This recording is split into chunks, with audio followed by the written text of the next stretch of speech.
My name is Maya Collins, and I am 30 years old. Right now, my mother is crying in the middle of a luxury hotel lobby. My father is calling my name, begging me not to leave. My younger sister's wedding reception has turned into complete chaos. And somehow, the bride is no longer the center of attention. I am. Just 1 hour ago, I was carrying a tray of drinks while relatives laughed at me. My mother told me that since I couldn't afford my own wedding, I should at least be useful at my sister's. Then my sister stood in front of hundreds of guests and made a joke about me being single. The room exploded with laughter. I wanted the floor to swallow me whole. Then the ballroom doors opened. A lawyer walked in carrying a briefcase. Within minutes, people who hadn't cared about me for years suddenly wanted my attention. Business executives were staring. My sister looked terrified. And my parents were acting like they had always loved me. What happened inside that ballroom changed my life forever. Welcome to her revenge stories. Before I tell you how everything happened before the wedding event, do me a favor. Give this video a thumbs up. Subscribe to the channel, and tell me what time it is where you're watching from. My name is Maya Collins, and for as long as I can remember, I felt like the extra piece in my own family. I grew up in a middle-class home with my younger sister, Tina. On the surface, we looked like a happy family. My father worked in public relations and seemed to know everyone in town. My mother organized charity events, social gatherings, and community programs. They were the kind of people who could walk into a room full of strangers and leave with 20 new friends. They loved people. They loved attention. And if I'm being honest, they loved being admired. Tina fit perfectly into that world. Even as a little girl, she seemed to shine everywhere she went. Teachers adored her. Neighbors talked about how sweet she was. Relatives couldn't stop praising her. At family gatherings, people would rush to greet Tina before they even noticed I was standing there. She was smart. Confident. Funny. The kind of person who could walk into a room and instantly become the center of attention. And my parents absolutely loved it. Whenever Tina won an award, my mother would post pictures everywhere. Whenever she brought home excellent grades, my father would proudly tell everyone at work. When she was voted most popular in high school, my parents threw a celebration dinner like she had won an Olympic medal. I still remember sitting quietly at that restaurant while everyone congratulated her. Nobody asked how I was doing. Nobody noticed I was even there. Then there was me. I wasn't outgoing. I wasn't particularly popular. I wasn't the smartest student in class. I liked reading books in my room. I liked long walks. I liked quiet places. Crowds made me uncomfortable. Attention made me nervous. The older I got, the more obvious the comparisons became. At first, they sounded harmless. Why can't you be more social like your sister? You should learn confidence from Tina. Tina already has so many friends. But eventually those comparisons became daily reminders that I wasn't enough. When Tina had birthdays, the house transformed into a celebration. There were decorations, music, dozens of guests, expensive cakes, and mountains of gifts. When my birthdays came around, they felt more like an obligation. One year, my father completely forgot. He only remembered after seeing a reminder on social media. I laughed it off in front of everyone. Then cried myself to sleep that night. The hardest part wasn't being forgotten. It was pretending it didn't hurt. As we got older, my parents became obsessed with helping Tina build connections. They enrolled both of us in one of the most prestigious private schools in the city. The school was filled with wealthy families, future business owners, and influential people. To my parents, that school wasn't just about education. It was about opportunities. Tina thrived there. Within months, she knew everyone.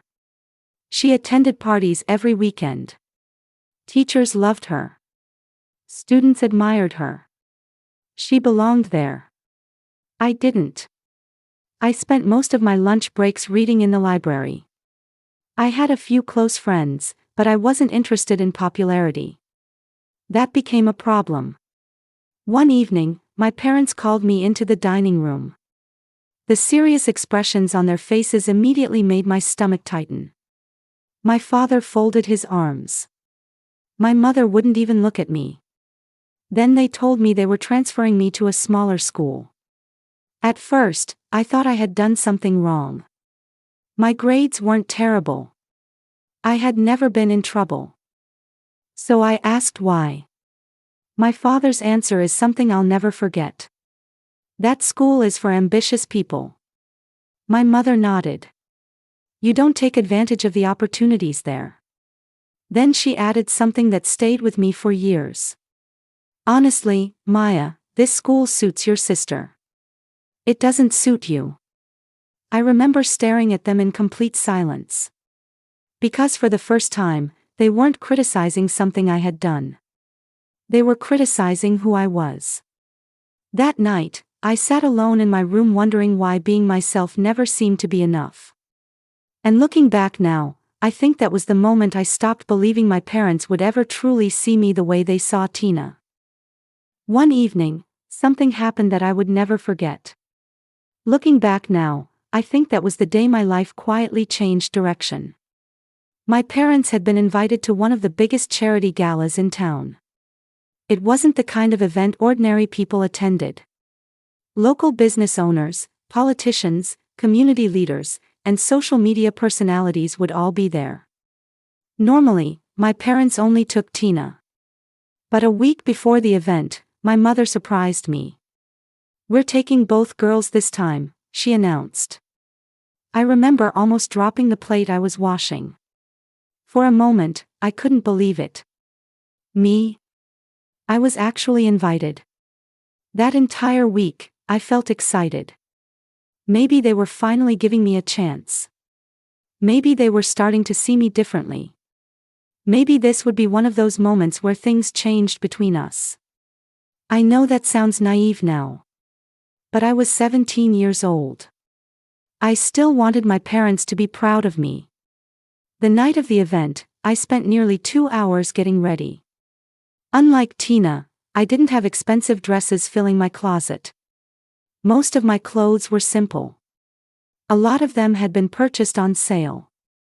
Some had originally belonged to cousins. I stood in front of my mirror trying on outfit after outfit. Nothing felt right. Nothing looked elegant enough. Finally, I settled on a dark blue dress that I had worn only once before. It wasn't glamorous. But it was clean. It fit me well. And for the first time in a long while, I actually felt pretty. When I walked downstairs, Tina was already waiting. She looked stunning. Her dress was brand new. Her makeup looked professional. My mother smiled immediately. "Oh, sweetheart, you look beautiful." Then her eyes moved to me. The smile disappeared. She didn't say anything at first. Just looked me up and down. I felt my confidence begin slipping away. But she eventually said, "Let's go. We're running late." The drive felt normal. My father talked about people he hoped to meet. My mother reminded Tina to network and make connections. Nobody spoke to me. Still, I didn't let it ruin my mood. I stared out the window and imagined how the evening might go. Maybe I would meet new people. Maybe my parents would introduce me proudly. Maybe for one night, I could feel like I belonged. Then we arrived. The venue was beautiful. Luxury cars lined the entrance. Photographers stood near the doors. People wearing expensive suits and dresses were already gathering outside. The moment the car stopped, my mother turned around. Her eyes landed on me. Then on my dress. The expression on her face changed instantly. My stomach dropped. She looked annoyed. almost embarrassed. "What are you wearing?" she asked. The excitement inside me vanished. I looked down at my dress. I thought it looked okay. My mother shook her head. "No." Then she laughed softly. Not a happy laugh. The kind of laugh people make when they're disappointed. "Maya, you have absolutely no idea how to dress." My face burned. My father remained silent. Tina looked away. My mother glanced toward the people standing outside the venue. Then back at me. "This is embarrassing." I felt my chest tighten. People nearby had started looking in our direction. I wanted the conversation to end. Instead, it became worse. "Get out." For a second, I thought I had heard her wrong. "What?" I said, "Get out." My voice shook. "Mom. We're not walking into that event looking like this." The words hit harder than I expected. Not because of the dress. Because of what she was really saying. She was ashamed of me. Right there. In front of strangers. My father didn't defend me. Not once. Tina didn't say anything either. I slowly opened the door. Stepped out. And before I could even fully process what was happening, the car pulled away, leaving me standing alone outside the venue. I watched the taillights disappear into the distance. Then I felt the tears coming. I tried stopping them. I really did. But there was only so much humiliation a person could take. I found an empty bench a short distance away and sat down. People walked past me. Nobody stopped.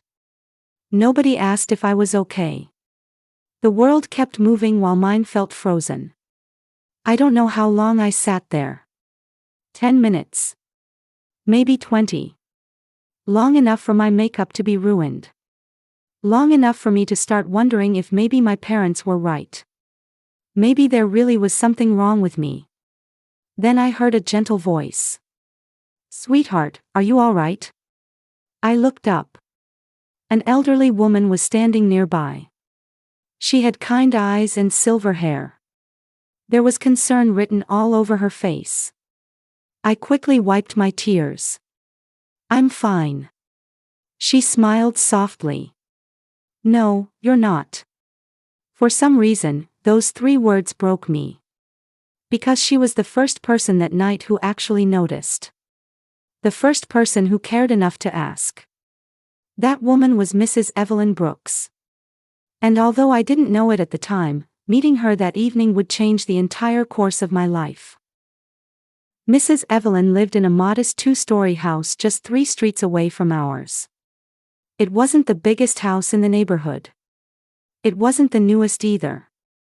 The paint was beginning to fade in some places, and the flower garden looked like it needed more attention than one person could manage. But somehow, every time I walked through her front door, it felt warmer than my own home. After meeting her that night outside the charity event, I started visiting occasionally. At first, it was just once every few weeks. Then once a week. Before long, it became almost every day. I learned that her husband had passed away nearly 15 years earlier. They had never been able to have children. Most of her relatives lived in other states. The few family members she did have rarely called and almost never visited. The loneliness in her house was impossible to miss. Sometimes I would arrive and find her sitting quietly by the living room window. Not watching television. Not reading. Just staring outside. Waiting. Looking back, I think she spent years hoping someone would knock on her door. So I became that person. If she needed groceries, I helped. If she had a doctor's appointment, I went with her. If something broke around the house, I did my best to fix it. We would spend hours talking over tea and homemade cookies. Sometimes she told me stories about her younger years. Stories about road trips with her husband. Stories about the small bakery they once owned. Stories about dreams that never quite happened. And sometimes she simply listened. Really listened. The way most people don't. One afternoon, after a particularly rough day at school, I found myself crying in her kitchen. I had received an academic award. Not a major one. Just something small. But I was proud of it. When I showed my parents, my mother barely looked up from her phone. My father said, "That's nice." Then they spent the next 30 minutes talking about Tina's latest social media milestone. I remember telling Mrs. Evelyn that maybe my parents would finally be proud of me someday. She reached across the table and squeezed my hand. Then she said something I'll never forget. "Maya, stop waiting for people to notice your value." I looked at her. She smiled gently. Sometimes people are so busy looking for diamonds that they fail to recognize gold. Nobody had ever spoken to me that way before.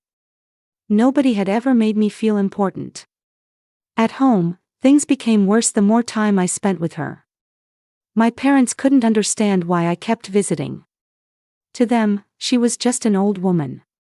One evening, I came home after helping Mrs. Evelyn organize some paperwork. The moment I walked through the door, my mother rolled her eyes. "Look who's back." My father laughed. "The old woman's assistant." Tina looked up from her phone. Then she smirked. "No, she's more like the maid." Everyone laughed. Even my mother. I forced a smile and walked away. But the comments didn't stop there. Whenever I returned from Mrs. Evelyn's house, new chores suddenly appeared. Laundry. Dishes. Cleaning. Yard work.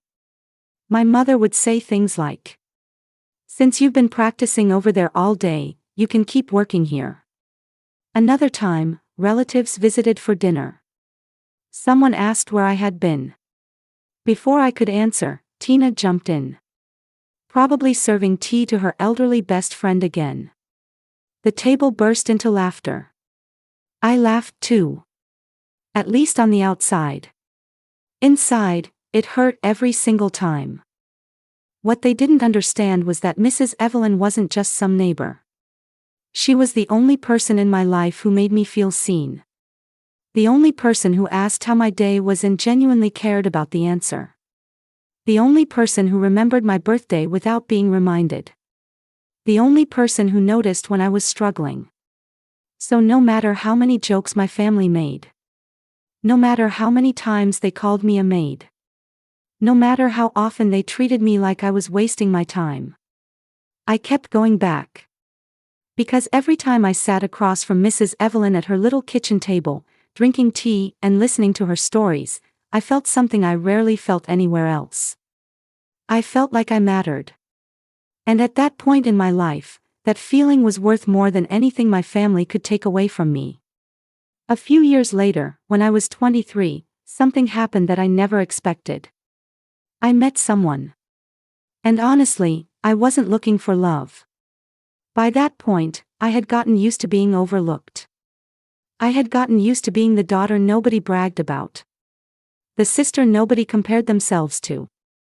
The girl who sat quietly in the corner while everyone else got noticed. Most days, I focused on work, helping Mrs. Evelyn, and trying to stay out of my family's way. Love wasn't exactly on my mind. Then one rainy afternoon changed everything.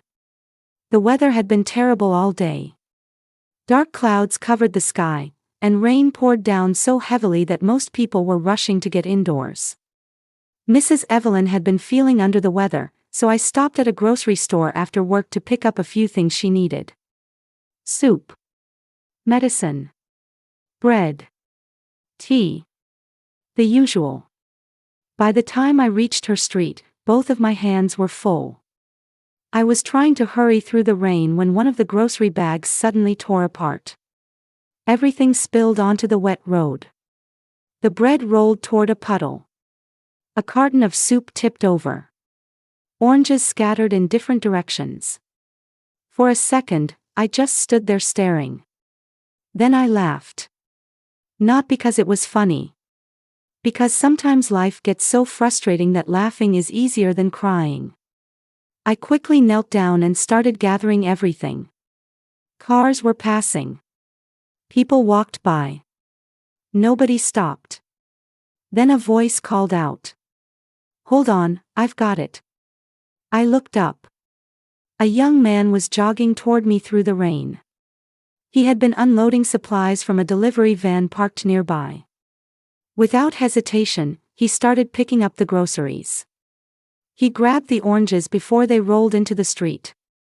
Picked up the soup cartons. Even chased after the bread that was heading toward a puddle. Within a minute, everything was back together. I smiled awkwardly. "You really didn't have to do that." He shrugged. "Seemed like you needed help." There was something simple about him. No arrogance.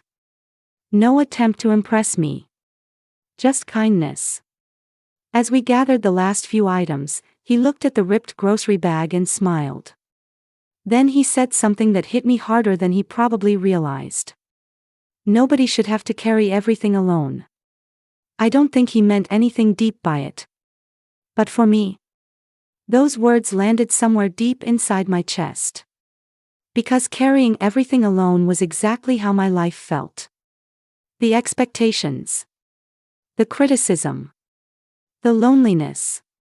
The constant feeling that I had to handle everything myself. Somehow, this complete stranger had unknowingly described my entire life in one sentence. When we reached Mrs. Evelyn's porch, she thanked him repeatedly. He laughed and told her it wasn't a big deal. Before leaving, he introduced himself. His name was Ryan.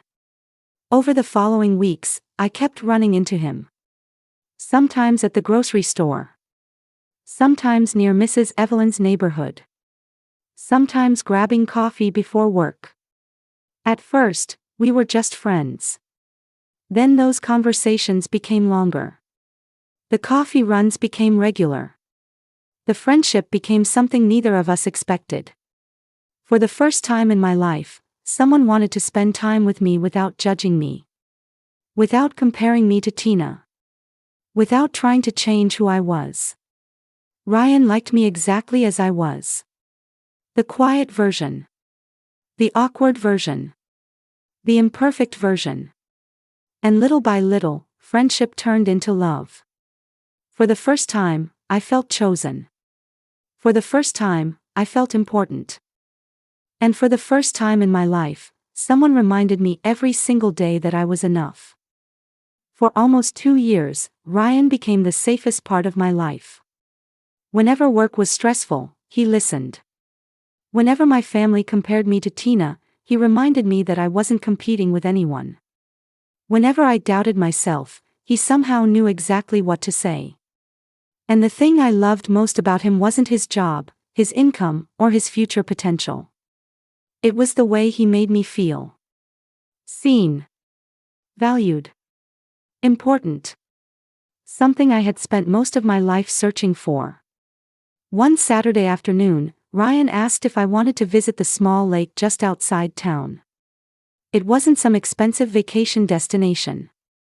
Just a quiet place we both liked. The same place where we often sat for hours talking about life. When we arrived, the weather was perfect. The sun reflected across the water. Children were feeding ducks near the shore. Everything felt peaceful. At one point, Ryan became unusually quiet. I remember teasing him about it. "You're acting suspicious." He laughed nervously. Then he reached into his jacket pocket. My heart immediately started racing. Suddenly, everything around me seemed to disappear. The sounds. The people. The lake. All of it. Then he pulled out a small ring box. Not the kind that would appear on social media. Not the kind influencers would show off online. Simple. Modest. Real. His hands were shaking. Mine were too. "Maya," he said softly. "I know I don't have everything figured out yet. I know I'm still building my business. And I know I can't promise you a perfect life. His voice cracked slightly. But I can promise I'll spend every day trying to make you happy. By this point, I was already crying. Then he opened the box. Will you marry me? I don't think he even finished the question before I said yes. Actually, I know he didn't. The word came out immediately. Yes. Then again. Yes. And one more time. Yes. We both started laughing. A few strangers nearby even applauded. For the first time in years, I felt like my future belonged to me. Not my parents. Not my sister. Me. The following week, I finally decided to tell my family. Part of me hoped they would surprise me. Part of me hoped they would be happy. I should have known better. The moment I announced the engagement, my father didn't congratulate me. Instead, he leaned back in his chair and asked, "So, what exactly does he make in a year?" Not "Are you happy?" Not "When's the wedding?" Not "Congratulations." Money. That was his first concern. Before I could fully answer, my mother jumped in. "Does he own a house?" I blinked. No. She exchanged a look with my father. The kind of look people share when they're already judging someone. Then Tina laughed. Actually laughed. Not because she thought I was joking. Because she genuinely found the situation amusing. At the time, she was dating Brandon, the son of one of the wealthiest business owners in town. Their relationship was constantly all over social media. Everyone talked about them. Everyone admired them. And my parents treated Brandon like he was already part of the family. Tina smirked. "So let me get this straight.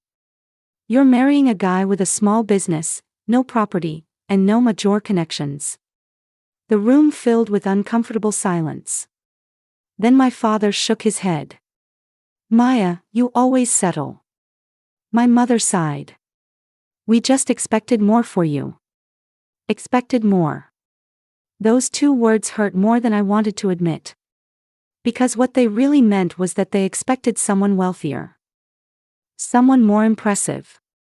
Someone they could brag about. But despite everything they said, despite every criticism, every comparison, every disappointed look, I refused to let them ruin this moment. Because for once, I wasn't choosing the life they wanted. I was choosing my own happiness. And at that time, Ryan was the happiest part of my world. For a while, I truly believed everything was finally falling into place. Ryan and I started planning our future together. Nothing extravagant. Nothing designed to impress people. Just a simple wedding surrounded by people who genuinely cared about us. We spent weekends looking at small venues. We talked about where we wanted to live. We even joked about who would be the worst cook once we got married. For the first time in my life, I felt hopeful. Then everything began falling apart. At first, it was small things. Ryan seemed distracted more often. He started answering phone calls outside. Sometimes he would stare at his laptop for hours without saying a word. When I asked what was wrong, he always smiled and said he was handling it. But I knew something wasn't right. One evening, we were having dinner when his phone rang. I watched the color drain from his face. He stood up immediately and stepped outside. When he returned, he barely touched his food. That was when he finally admitted the truth. His business was struggling. Badly. A major client had backed out of a contract. Several payments hadn't come through. Debt was piling up faster than he could manage. The savings account we had built for our wedding was slowly disappearing. I remember reaching across the table and taking his hand. "We'll figure it out." He nodded. But I could tell he didn't believe it. The following months were difficult. Every week seemed to bring another problem. Another bill. Another setback. Another sleepless night. I kept trying to stay positive. I kept reminding him that money wasn't the reason I loved him. But the stress was changing him. He became quieter. More distant. Like he was carrying a weight he couldn't put down. Then one evening, everything came crashing down. I'll never forget that night. The sky was dark. Rain tapped against the windows. Ryan sat across from me in complete silence. His eyes looked exhausted. Like he hadn't slept in days. I knew immediately that something was wrong. The moment he looked at me, my stomach dropped. Maya, he said softly. And just hearing my name that way terrified me. He took a deep breath. Then another. Finally he said, I can't do this. At first, I didn't understand. What do you mean? He looked away. I can't give you the future you deserve. My heart started racing. No. Maya. No. I already knew where the conversation was going. And I didn't want to hear it. I grabbed his hand. We can work through this. We can postpone the wedding. We can start small. We don't need a perfect life.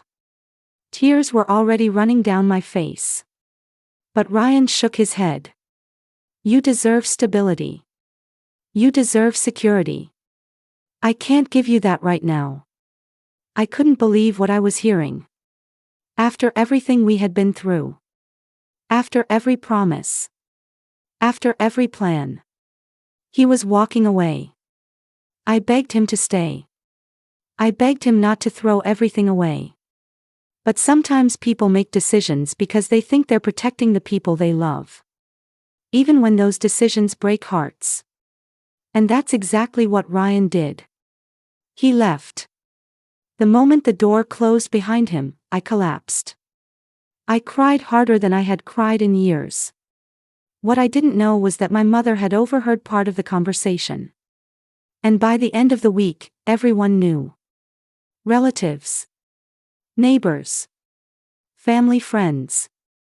Everybody. The humiliation was relentless. People whispered when I entered rooms. Relatives suddenly treated me like some tragic cautionary tale. At family gatherings, I became the topic of conversation. Not openly. Never directly. Just enough for me to hear. Just enough to hurt. One aunt actually said, maybe this is why you shouldn't settle. Another relative laughed and replied, at least she found out before the wedding. Even my parents seemed satisfied. As if Ryan leaving somehow proved they had been right all along. Their disappointment turned into something worse. Vindication.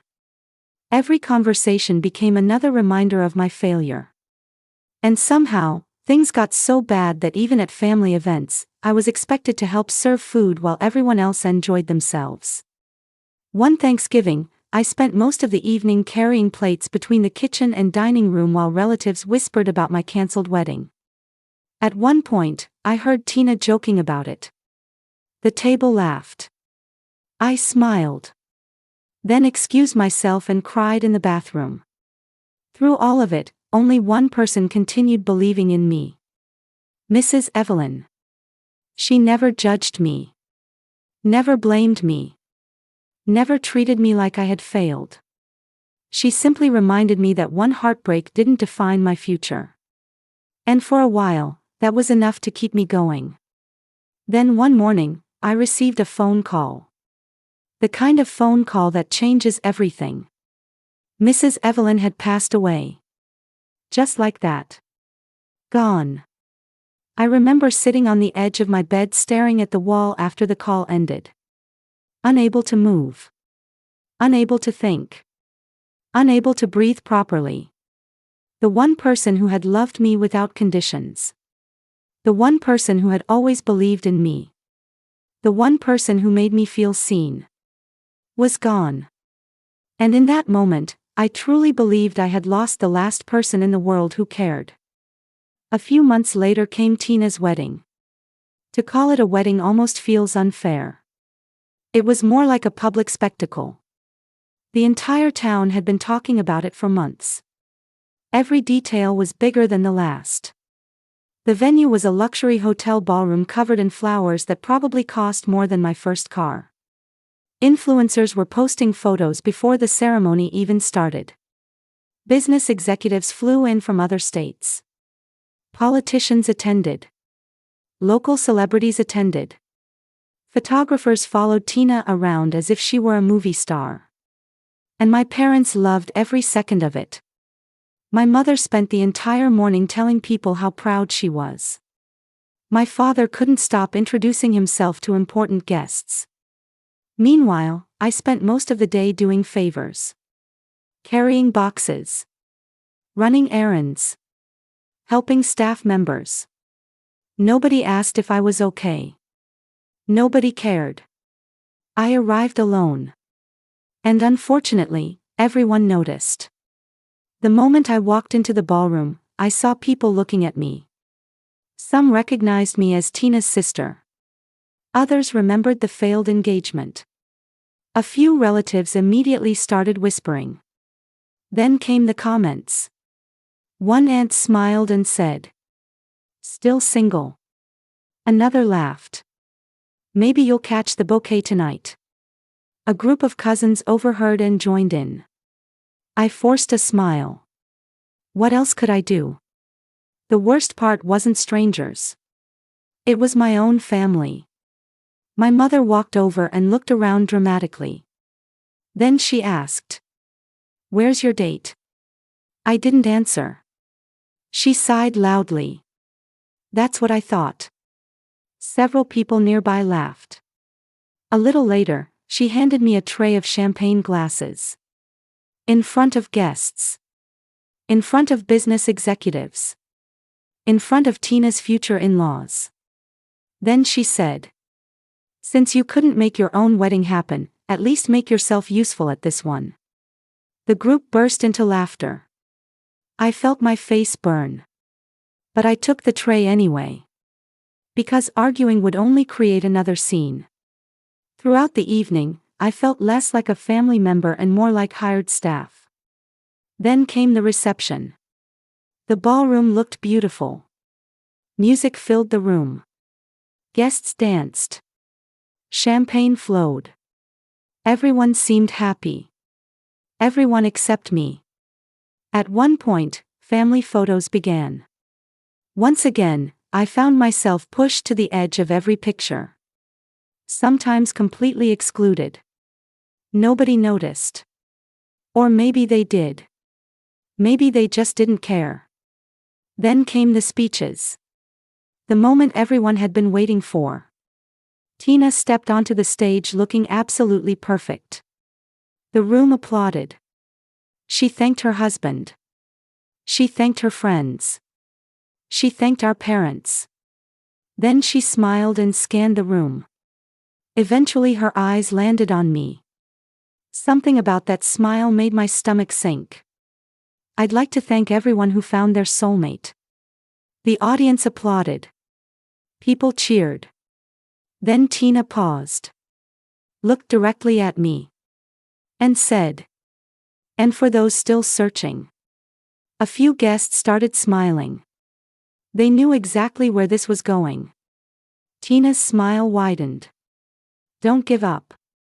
The ballroom exploded with laughter. Not a few people. Almost everyone. I stood there frozen. Humiliated. Again. The worst part. My parents laughed too. That was the moment something inside me finally broke. Not anger. Not sadness. Just exhaustion. I was tired. Tired of trying. Tired of earning approval that never came. Tired of being the joke. Quietly, I picked up my purse. I decided I was leaving. I didn't care what anyone thought anymore. I turned toward the exit. Then the ballroom doors opened. At first, nobody paid attention. Then a man in a dark suit walked inside carrying a leather briefcase. The room slowly grew quiet. Several executives immediately recognized him. I could tell by their reactions. One businessman actually stood up. Another whispered something to the groom. Even Tina's husband looked surprised. The lawyer approached the front of the room. Then he asked a question. "Is Maya Collins present?" The entire ballroom turned toward me. I froze. Confusion spread across the room. The lawyer continued. "I apologize for interrupting this event. But I have been trying to locate Miss Collins regarding an urgent matter." My heart started racing. I stepped forward slowly. The lawyer opened his briefcase. Then he said words I never expected to hear. "This matter concerns the estate of Mrs. Evelyn Brooks." The mention of her name immediately brought tears to my eyes. I still missed her every day. The lawyer looked down at his documents. Then continued. "Mrs. Brooks named Maya Collins as the sole beneficiary of her estate." The room went silent. Completely silent. For a moment, nobody moved. Nobody breathed. Then the whispers started. The lawyer wasn't finished. "The inheritance includes her residence, investment portfolio, savings accounts, several properties, and significant ownership shares in multiple companies." The room grew even quieter. Then he mentioned one particular company. The same company connected to Tina's husband's family. The groom's eyes widened. Several executives looked stunned. One actually muttered, "Impossible." The lawyer calmly continued. "Mrs. Brooks was one of the largest private shareholders." Shock swept through the ballroom. People who had ignored me all evening were suddenly staring. My parents looked speechless. Tina looked confused. The lawyer then removed a sealed envelope. I was also instructed to read this letter publicly. My hands immediately started shaking. I recognized the handwriting. "Mrs. Evelyn." The lawyer unfolded the paper. Then he began reading. "My dear Maya. The world celebrates people who are loud, popular, and admired. But kindness is often invisible. You sat with me when I was lonely. You listened when nobody else had time. You brought me groceries when your own heart was breaking. You cared for me when you thought nobody was watching. You never asked for anything in return. You were never a disappointment. You were never a failure. You were simply surrounded by people who couldn't see your value. To me, you were the daughter I never had. Everything I leave behind belongs to you because you earned my love." By the time the lawyer finished reading, tears were streaming down my face. And I wasn't the only one. Several guests were crying. Even some of the hotel staff looked emotional. For the first time in my life, I wasn't being seen as the forgotten daughter. I wasn't being compared to Tina. I wasn't being laughed at. For the first time in my life, someone had publicly shown the world exactly who I was. For a few seconds after the lawyer finished reading Mrs. Evelyn's letter, nobody moved. Nobody spoke. The entire ballroom felt frozen. It was strange. Just minutes earlier, the room had been filled with laughter at my expense. Now, those same people couldn't even look at me the same way. The silence didn't last long. My mother was the first person to move. She rushed toward me so quickly that she nearly bumped into one of the tables. Tears were running down her face. Or at least it looked like tears. "Maya," she said, grabbing both of my hands. "Oh my goodness." Her voice shook. "We've always been proud of you." I stared at her. For a moment, I honestly thought I had misheard her. Always proud. The same woman who left me outside an event because she didn't like my dress. The same woman who mocked my failed engagement. The same woman who handed me a tray of drinks less than an hour ago. I didn't know whether to laugh or cry. Before I could respond, my father stepped forward. He wrapped an arm around my shoulder. Something he hadn't done in years. "We're family," he said. "No matter what happens, family stays together." Family. The word almost sounded funny coming from him. Where had that family been when I was crying after Ryan left? Where had that family been when people mocked me at gatherings? Where had that family been every birthday they forgot? Suddenly, everyone wanted to be family.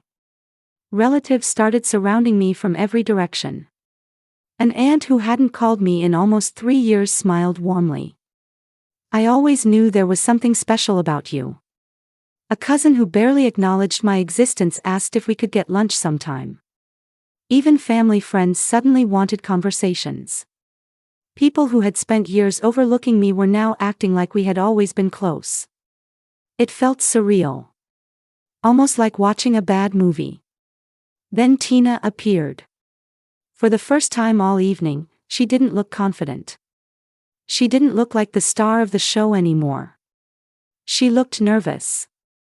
Her perfect smile was gone. The attention she had spent her entire life enjoying was no longer focused on her. And she hated it. Slowly, she opened her arms. "Maya." Her voice sounded softer than usual. "I'm happy for you." Then she tried to hug me. I stood there for a moment. Not angry. Not emotional. Just aware. Aware of every joke. Every comparison. Every time she joined in when others laughed at me. Eventually, I gave her a brief hug. Nothing more. The relationship she suddenly wanted didn't exist. Not because I hated her. Because she had never built it. Then her husband approached. He looked genuinely impressed. Honestly, he looked more interested in the business side of things than the emotional side. "I'd love to introduce you to some of our partners." He pointed toward a group of executives. "They've been asking about you." Of course they had. A few hours earlier, nobody cared that I was standing alone. Now people wanted introductions. Conversations. Connections. The irony wasn't lost on me. As I looked around the ballroom, something became painfully clear. Nothing about these people had changed. Not really. My parents hadn't suddenly become supportive.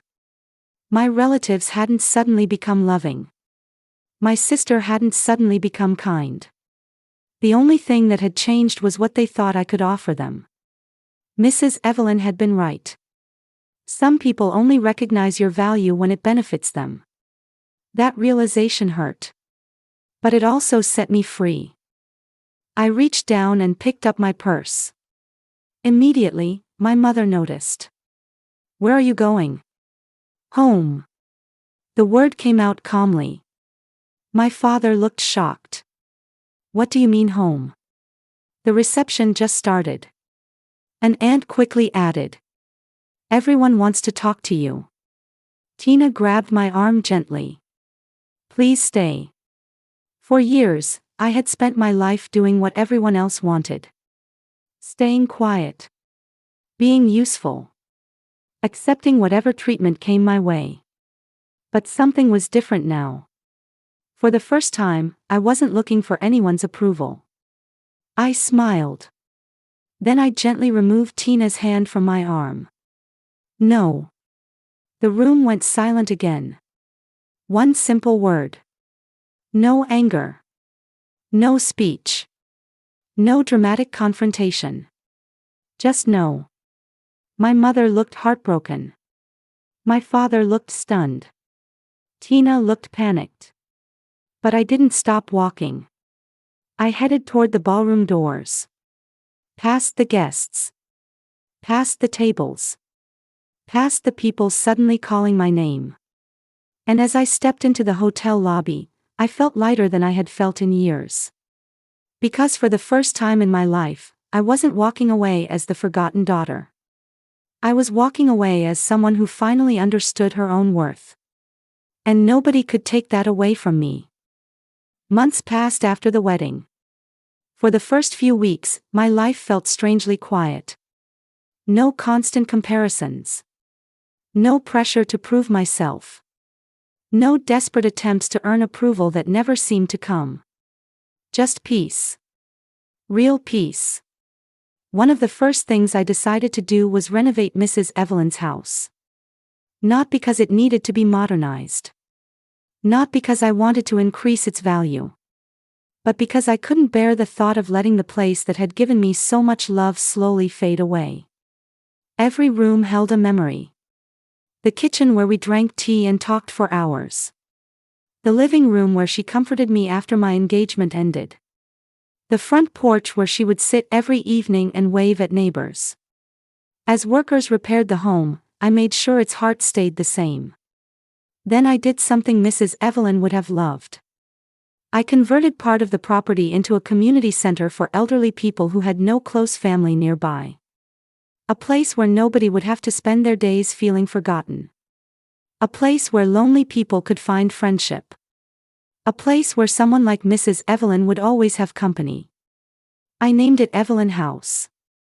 The day it opened, dozens of seniors attended. Some came for the activities. Some came for the conversations. Some simply came because they didn't want to be alone anymore. Watching them laugh together felt like honoring her memory in the best way possible. Meanwhile, my parents kept trying to rebuild our relationship.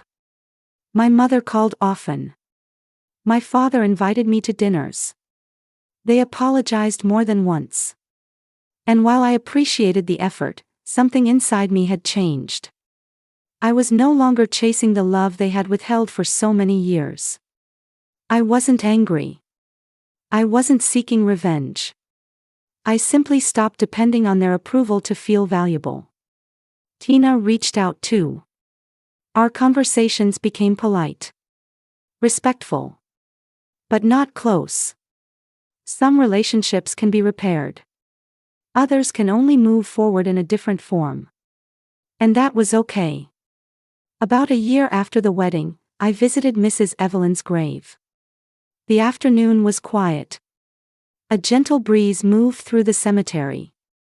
I carried a bouquet of fresh white lilies, her favorite flowers. As I placed them beside her headstone, memories flooded my mind. The first day we met. The countless cups of tea. The advice she gave me when nobody else seemed to care. The way she always made me feel important. I stood there for a long time before finally speaking. I spent years trying to earn love from people who never wanted to give it. My voice cracked. Then I smiled through my tears. You gave it freely. For the first time in my life, I felt complete. Not because of the inheritance. Not because of the properties. Not because of the investments. The greatest gift Mrs. Evelyn left me wasn't her wealth. It was the realization that my worth had never depended on my family's approval. I had spent years believing I needed someone else to choose me before I could value myself. I was wrong. And once I finally understood that, I was free. Before this story ends, I'd love to hear from you. Do you think Maya's parents truly changed, or were they only interested once she became successful? And if you were in Maya's position, would you have given your family another chance? Share your thoughts in the comments. If this story touched you in any way, please take a moment to like this video, subscribe to the channel, and share it with someone who might need this message today.